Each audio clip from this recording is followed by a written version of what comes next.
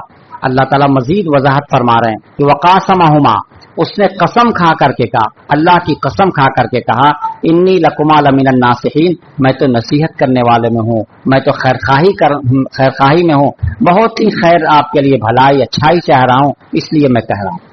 یہ کہہ کر کے اس نے کھلا کر کے کیا کیا، فضلہما بغرور، پھر اس نے غرور کا معنی دھوکہ دینا، وہ دھوکہ دے کر کے آپ کو اپنی طرف مائل کر لیا اور اوپر سے گویا نیچے اتار دیا، جنت سے نیچے اتار دیا اس نے دھوکہ دے کر کے، اللہ کا نام لے کر کے۔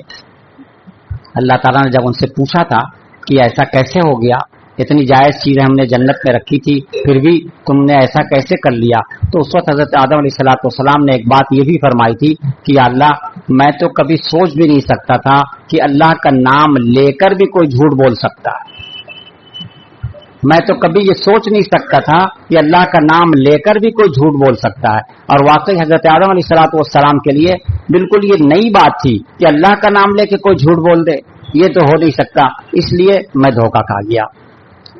آج کے زمانے میں اگر ہم لوگ غور کریں تو آج کے زمانے میں بھی ایک راستہ نکال لیا گیا ہے، جھوٹ بولنے والا جھوٹ بولتے بولتے جب دیکھتا ہے کہ اب ہم پر اعتماد ختم ہو رہا، ہماری بات نہیں مانی جا رہی، تو بیچ میں اللہ کا نام لے لیتا ہے، اللہ کا نام لاتا ہے، اور اللہ کا نام لینے کی وجہ سے بہت سے لوگ سوچتے ہیں کہ اللہ کا نام لے رہا آپ کو ماننا پڑے گا، چنانچہ وہ مان لیتے ہیں، بعد میں پتہ چلتا صاحب وہ بھی جھوٹ تھا، وہ بھی دھوکہ تھا۔ تو یہ شیطانی طریقہ ہے، شیطان نے سب سے پہلے اللہ کا نام لے کر کے جھوٹی قسم کھائی تھی، اور وہی طریقہ ابھی بھی بہت سے انسان لے کر کے چل رہے ہیں۔ کیوں؟ اس لیے کہ ہم نے ابھی بتایا کہ شیطان بہکانے میں اتنا آگے بڑھ گیا ہے کہ بہت سارے انسانوں کو اپنے مشن میں لگا دیا، اپنے ہی طریقے میں لگا دیا۔ اس کو فرما رہے ہیں وقاسمہما، اس نے قسم کھا کر کے ان دونوں سے کہا کہ میں آپ لوگوں کے لیے خیرخواہی کر رہا ہوں، فضلہما بغرور، پھر اس نے دھوکہ دے کر کے فریب دے کر کے اپنی طرف مائل کر لیا۔ فلما ذاقا الشجرہ، جب ان دونوں نے درخت کو چکھا، ابھی چکھا ہی تھا، اس میں اشارہ ہے کہ پوری طرح کھانے کی نوبت ہی نہیں آئی تھی، صرف چکھا ہی تھا کہ چکھتے ہی یہ لباس اتر گیا۔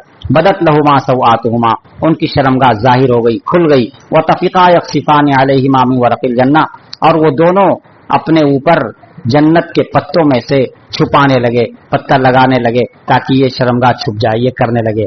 وَنَادَاهُمَا رَبُّهُمَا، اور ان کے رب نے ان کو آواز دی، پکارا، أَلَمْ أَنْهَكُمَا عَنْ تِلْكُمَا الشَّجَرَةِ، کیا میں نے اس درخت سے تم کو منع نہیں کیا تھا؟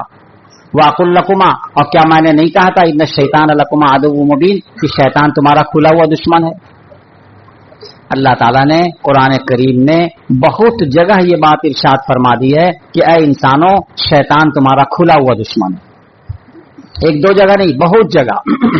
ایک جگہ تو اللہ تعالیٰ فرماتے ہیں ان الشیطان لکم عدو، شیطان تمہارا دشمن ہے، پھر آگے فرماتے ہیں فاتخذوہ عدوا، تم اس کو دشمن بنا کر رکھو۔ اب اس سے زیادہ سری حکم کیا چاہیے انسان کو اللہ تعالیٰ کی طرف سے؟ ان الشیطان لکم عدو فاتخذوہ عدوا، وہ تمہارا دشمن ہے اور تم اس کو دشمن بنا کر رکھو۔ اور بہت سی جگہ فرمایا کہ شیطان کھلا ہوا دشمن ہے، عدو مبینہ، کھلا ہوا دشمن ہے۔ بالکل یہ ایک چھپا دشمن ہوتا تو آدمی دھوکہ کھا جاتا ہے، لیکن وہ تو کھلا ہوا دشمن ہے، اس سے تمہیں دھوکہ میں نہیں آنا چاہیے۔ حضرت ان الشیطان لکم عدو مبین، شیطان تمہارا کھلا ہوا دشمن ہے، اللہ تعالیٰ نے بتا دیا۔ اللہ تعالیٰ کو حضرت آدم علیہ السلام کو جب شرمندگی ہوئی اور شرمندگی میں رونے لگے تو اللہ تعالیٰ نے ان پر رحم فرمایا اور ان کو کچھ کلمات سکھا دیے کہ آپ اس طرح مانگیے، اس طرح توبہ کیجئے تو آپ کی توبہ قبول کر لی جائے گی۔ چنانچہ اللہ تعالیٰ نے جو سکھایا اس کا ذکر آ رہا ہے۔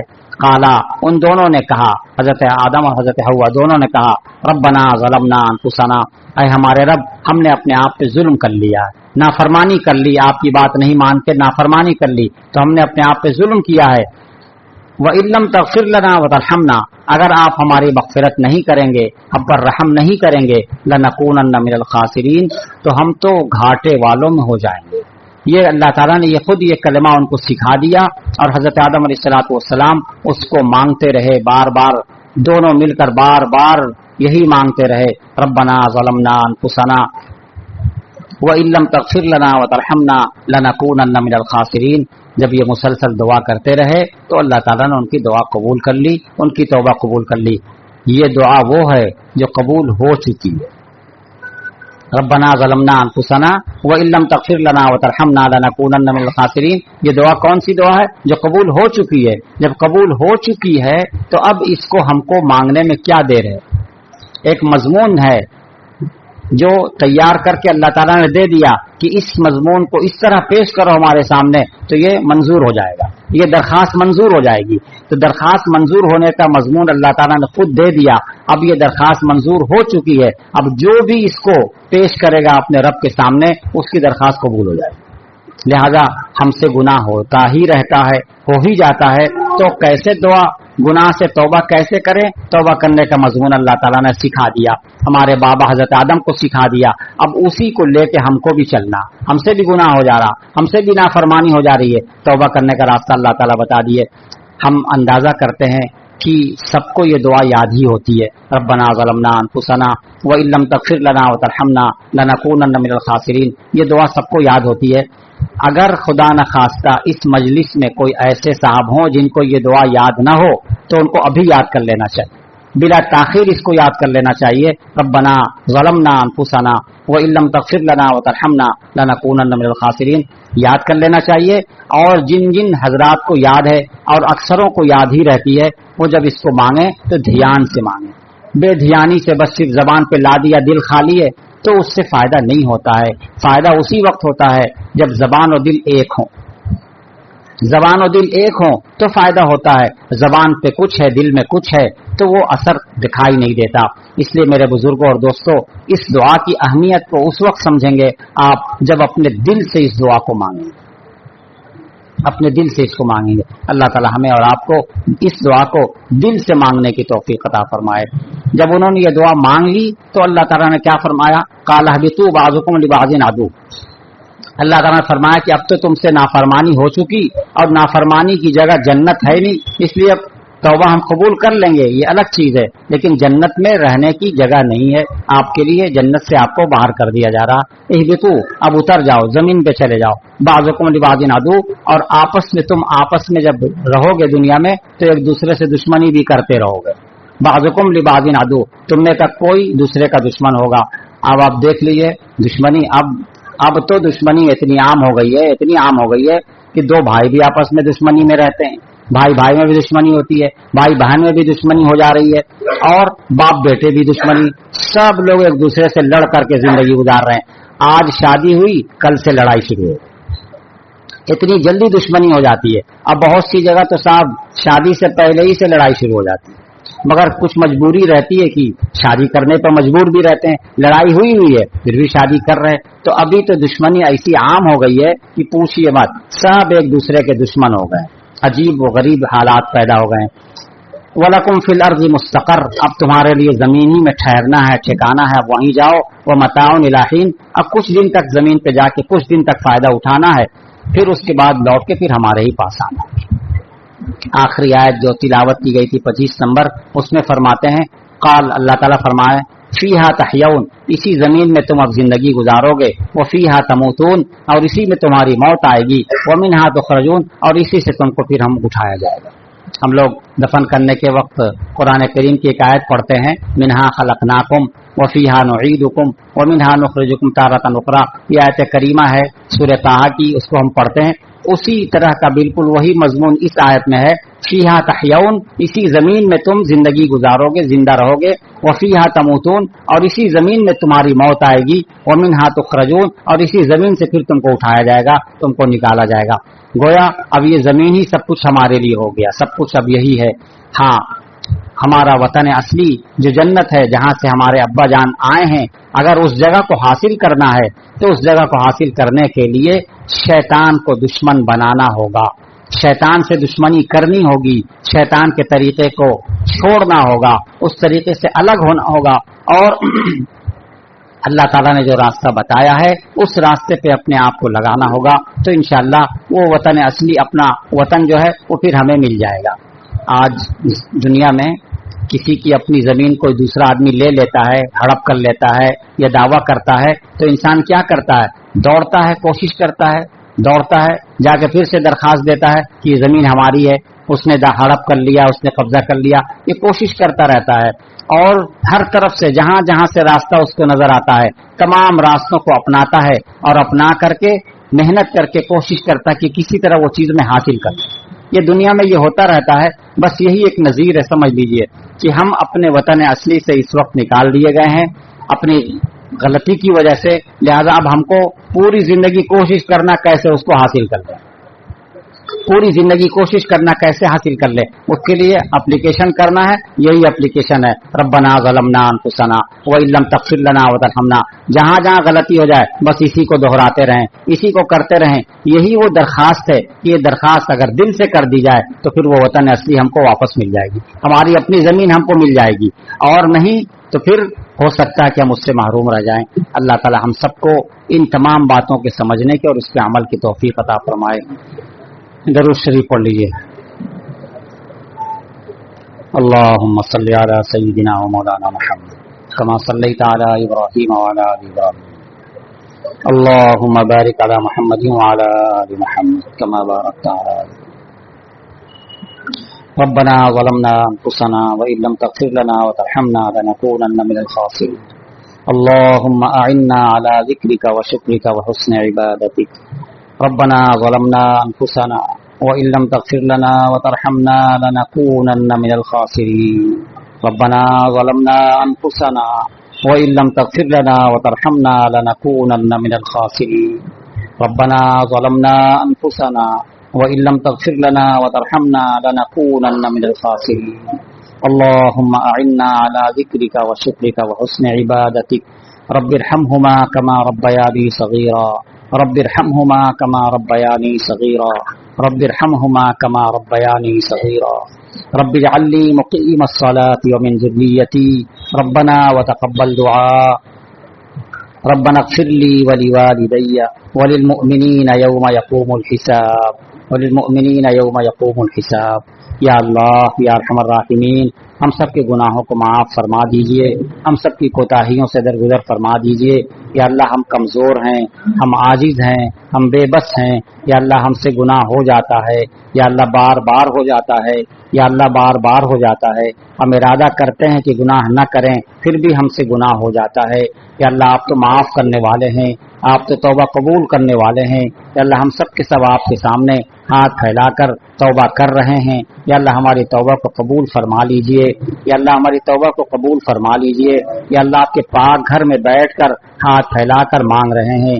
یا اللہ آپ بہت ہی سننے والے ہیں، بہت ہی ماننے والے ہیں. یا اللہ مان جائیے. یا اللہ یا ارحم الراحمین توبہ قبول فرما لیجئے. یا اللہ توبہ قبول فرما لیجئے. یا اللہ گناہوں کو معاف فرما دیجئے. یا اللہ گناہوں کو معاف فرما دیجئے. آپ نے ہمارے بابا حضرت آدم علیہ السلام کی توبہ قبول کر لی تھی، ہماری بھی توبہ قبول کر لیجئے. ہم ان کی اولاد ہیں. یا اللہ ان سے گناہ ہو گیا تھا، انہوں نے سچے دل سے توبہ کر کے معافی مانگ لی تھی، آپ نے معاف کر دیا تھا. ہم بھی انہی کی طرح سچے دل سے آپ کے سامنے ہاتھ پھیلا کر گناہوں کی معافی مانگ رہے ہیں. یا اللہ ہم بھی انہی کی طرح معافی مانگ رہے ہیں. یا اللہ معاف فرما دیجئے. یا اللہ اس مجلس میں جتنے لوگ موجود ہیں سب کی مغفرت فرما دیجئے. یا اللہ سب کی مغفرت فرما دیجئے، سب پر رحمت نازل فرما دیجئے، سب پر رحمت نازل فرما دیجئے. شیطان کے بہکاوے سے بچا دیجئے، شیطان کی چال سے ہم سب کو بچا دیجئے. یا اللہ اس کے چال سے ہم سب کو بچا دیجئے. یا اللہ وہ تو پوری طرح لگا ہوا ہے، وہ تو قسم کھا کے بیٹھا ہوا ہے. یا اللہ ہمیں بھی اسی طرح چوکنا کر دیجئے. یا اللہ ہمیں بھی چوکنا کر دیجئے. یا اللہ ہمیں بھی سمجھا دیجئے کہ ہم صحیح طریقے کی زندگی گزاریں. جو حق ہے وہ حق سمجھا دیجئے اور حق کو سمجھنے کے بعد اسی پر چلنے والا بنا دیجئے. یا اللہ اسی پہ چلنے والا بنا دیجئے. اور جو باطل ہے وہ ہمیں باطل سمجھا دیجئے اور اس سے بچنے والا بنا دیجئے، اور اس سے بچنے والا بنا دیجئے.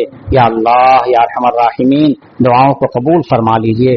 ہم میں جو پریشان حال ہیں ان کی پریشانیوں کو دور فرما دیجئے، پریشانیوں کو دور فرما دیجئے.